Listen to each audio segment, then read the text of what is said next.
Welcome to another episode of the A-List Movie Club. I am your host, the game changer, Wes Truth. And as always, I am joined by Dominic and John. How's it going this week? Good. Good. And as we know, every week someone picks a different movie. And this time it was Dominic's turn to pick a movie, and he chose Die Hard. I figured for the Christmas season, we need to review a Christmas movie. And yes, Die Hard is a Christmas movie. So this movie was actually made in 1988. It follows the story of Detective John McClane, all right, who goes to visit his estranged wife in California to hopefully reconcile. And he goes to her place of work while they're having a Christmas party at the Nakatomi Plaza, which is not finished yet. And while he's at the party, terrorists or supposed terrorists break into the party, take all the party goers hostage, except for McClane, who was luckily not in the room at the time. And then chaos ensues. So for me, Die Hard is the quintessential action movie. It had everything. It's just, for me, it is what all action movies aspire to be. Because for me, this movie was perfect. You had a great cast headed by Bruce Willis as John McClane, who really put him on the map. This movie put him on the map. He was in a television show called Moonlighting at the time, and this movie made him a box office superstar and spawned many sequels and had him go into other action type movies and be very successful in his career. Also, Alan Rickman plays the main villain by the name of Hans Gruber.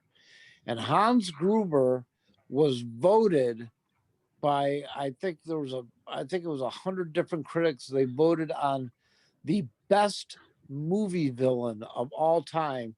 And Hans Gruber is number 2, only behind Darth Vader.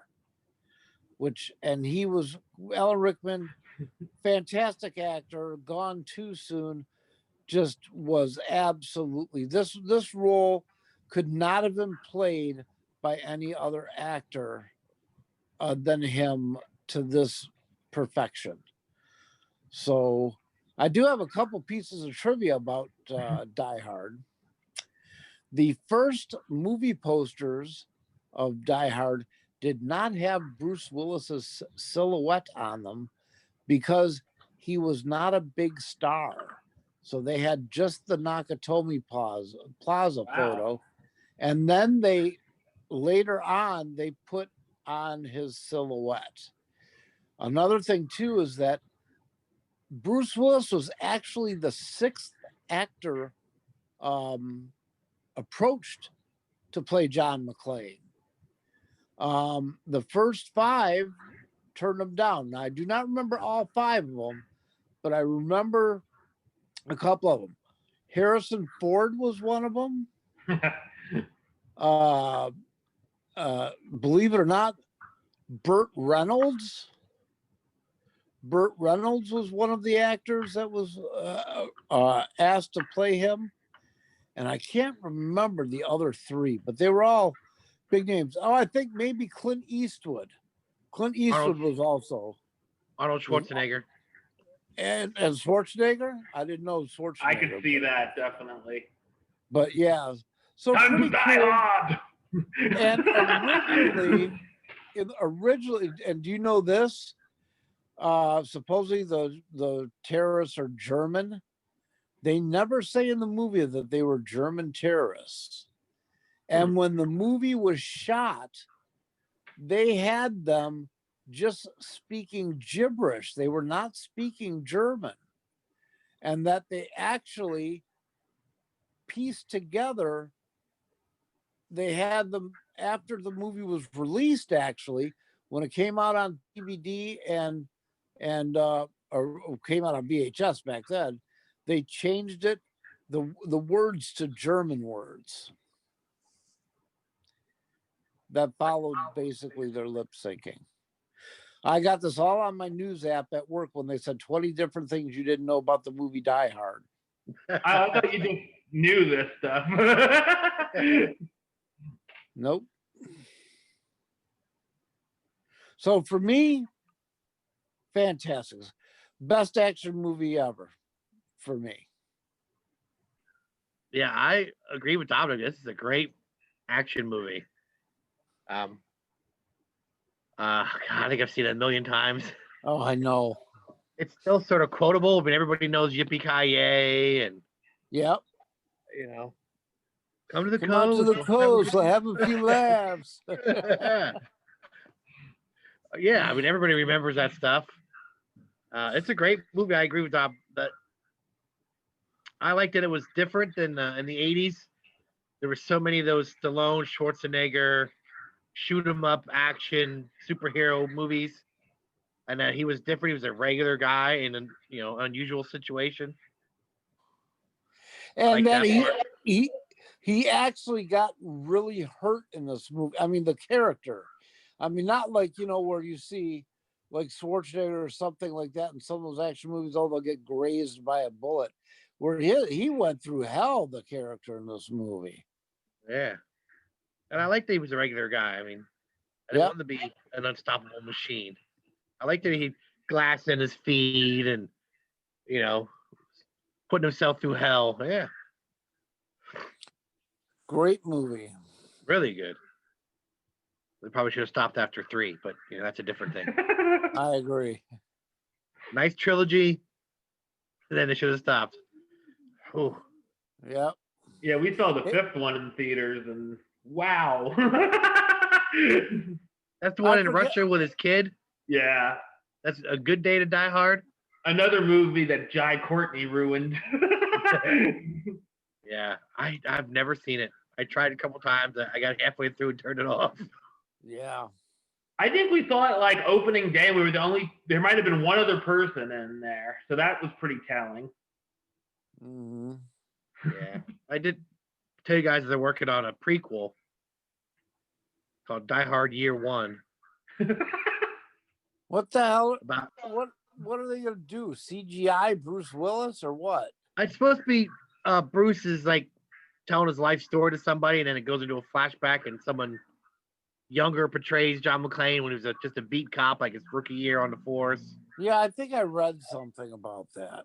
So yeah, way before the first Die Hard. Yeah, I don't know who cares anymore at this point, but it could be interesting, I guess. Yeah. Yeah, might be. This was Alan Rickman's first movie. Wow. So on IMDb here, says he was known as a British actor. This is his first American movie. I do have, John, I hate to interrupt you. No, I do have one more fact about that movie.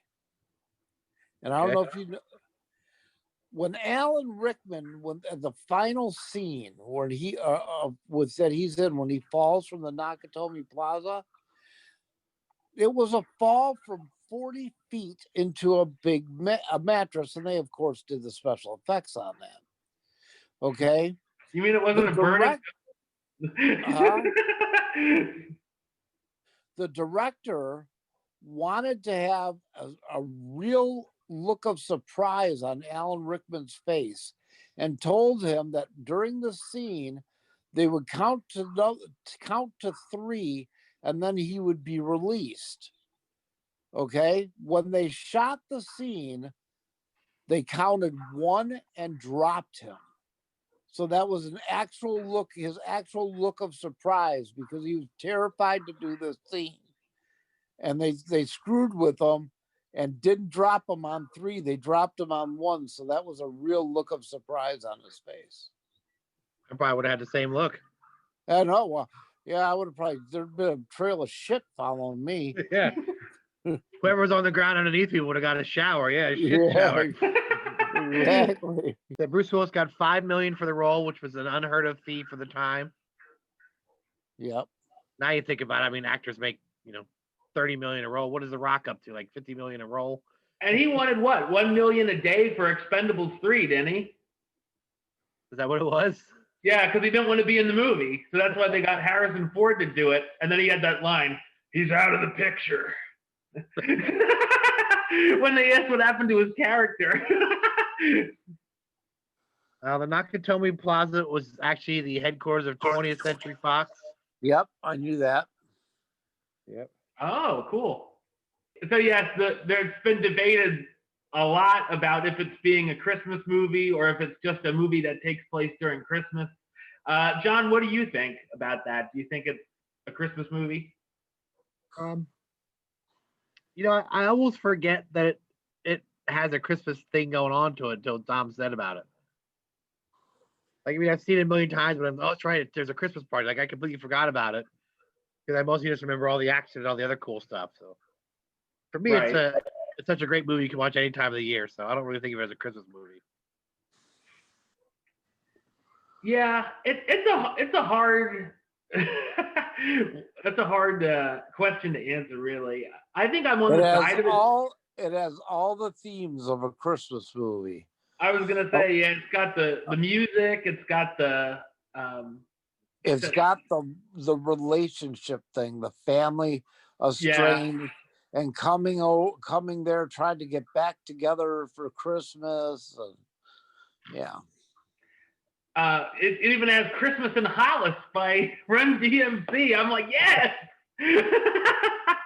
We were just talking about that like a week ago. It's so funny how a lot of the times weird stuff happens that you don't think about, and then you see it like twice in 1 week or something. But anyway, yeah, but it's definitely a movie I could watch all year round. You don't have to watch it at Christmas, of course. I thought it has spectacular action sequences. Him in the elevator shaft, as we were saying, walking on glass in bare feet, crawling through the air ducts. I love the encounters he has with the terrorists. I thought that's awesome as he taunts them and takes them out. Wesley, what? I have one more thing that I just remembered about this. Okay. I'm sorry, but this one's really awesome. All right. You can tell Dominic really likes this movie. When Hans Gruber and John McClane first meet, when they're in like where all the pipes and shit is, that scene was completely ad-libbed by the two of them. When he pretends he's another person, one of the hostages? Yes, it was completely ad-libbed by both of them. Wow. And they actually shot when Bruce Willis looked up when Alan Rickman looked up to see the names, they actually did that after because he had already ad-libbed it. Wow. Yep. Sorry, go ahead, Wes. That's all right. It's got great suspense and tension. And of course, it's got tons of shootouts, big explosions, a lot of funny moments as well. A lot of one-liners, and then just like quick funny moments, like when he's in the middle of the shootout and he's passing the posters of naked women, and he's like, "Hey!" Iconic lines. We said "Yippee-ki-yay." I really like "Welcome to the Party, Pal" as well. That's another great one. I loved Alan Rickman as well. Plays one of the great action villains here. He's charming, clever, and over the top, and a villain like this, I really feel, is needed more in recent action movies, because that's a big weakness of a lot of recent action movies. A lot of them they make them too cartoonish. And minus some of the Marvel movies, I can't even tell you and Star Wars, I can't even tell you any action villains from the past 20 years. Well, you should try to make the villain and the hero have like that final battle, so they're supposed to be sort of equals. Yeah. I like this. Albert was like the Joker in Batman. Like he knows he can't match with him physically, but he's sort of mentally, yeah. Yes, and I liked how Alan Rickman, and the writers, they made him a very cultured, well-educated genius, basically. Yes, not your stereotypical foreign terrorist. Right. Yeah, exactly. It's a great rivalry considering that most of their scenes are talking over the radio, and they're very rarely in the same scene, like in person. Right. I thought Chief Powell and Argyle get some good laughs as well. I like their comedic stuff. And I thought that the reconnecting storyline with the wife in the Rocky relationship, it's not too cheesy, because sometimes it can be like, oh God, it was fine. It came out in July 15th, 1988, directed by John McTiernan, who at the time was best known for directing Predator, 10th highest grossing movie of the year, had 4 Oscar nominations: Best Sound, Sound Effects Editing, Film Editing, and Visual Effects, and was put into the National Film Registry in 2017. And yes, it's considered to be one of the best action films ever and one of the best Christmas movies ever. All right, so what's the rating on this? Who do you want to go first? I'll go first. I can tell you what, if there was an 11, I would rate it an 11, but it's a solid 10. For me, for the genre, it's a perfect movie. Wow. That's the second 10 we've had. Mm-hmm. Wow. And both 10s were Dom's picks, I'm saying. Unforgiven, and now this one. Yep. Yeah, I was gonna say it's probably like a 9, but I can see a 10. I will disagree with a 10, but I'd say it's probably a 9. Like I said, I believe it's the best action movie ever made. It's really good. Yeah. I never get tired of watching it. Nope. And drum roll, I'm going with a 10 as well. My first of the series. Hey, John, did you realize that Wesley had never seen the full movie all the way through until this time he watched it? Oh, really? Yeah. I thought I did for some reason.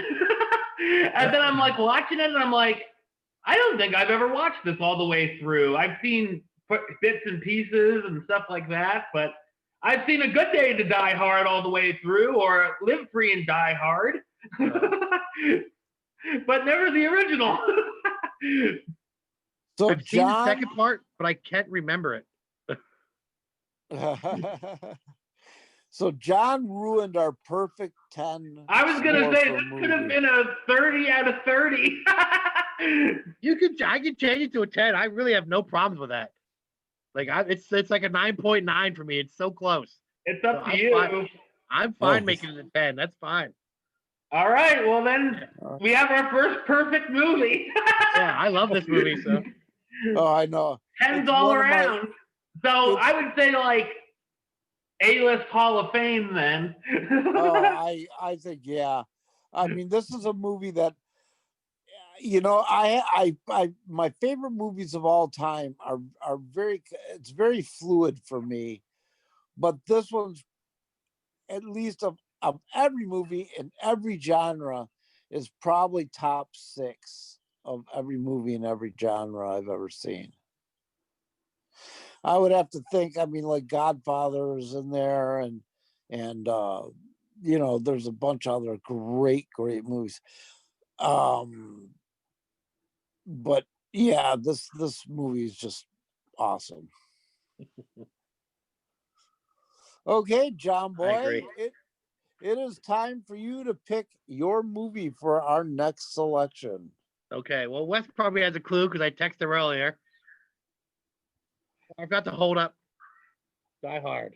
I was gonna say we just saw that. It's a 2-disc, 5-star collection. I don't know if that means anything, but very cool. Cool. Nice. My pick is a Marvel movie. Howard the Duck. Oh my God. The very first Marvel movie. I didn't expect that. Exactly. It's a forgotten about Marvel comic book movie. As you know, Wes, he was in, what was it, Avengers? What was he in? Guardians of the Galaxy. Yep. So Have you ever seen John? Have you ever seen it? Oh yeah. Oh yeah. I haven't. And you're actually gonna make us sit through that shit? I want to bounce out the greatness of Die Hard. All right, well, that's the show. We'll be back next week with our thoughts on Howard the Duck. But until then, don't forget to. Oh, John, you want to talk about your podcast? As an afterthought, thanks. Sure. I have a podcast called We Like Wrestling Podcast. 3 other guys who sit around talking about wrestling, past, present, future, AEW, TNA, WWE, whatever. We just did a girls tournament yesterday. It was 128 girls. It was 7 rounds. It was like a 2-hour show. I'm still tired. Anyway. Io Shirai better win.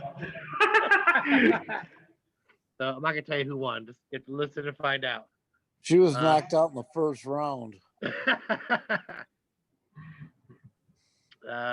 Yeah, it's on Apple Podcasts and Spotify and iTunes, wherever you get your podcasts. We Like Wrestling Podcast. Awesome.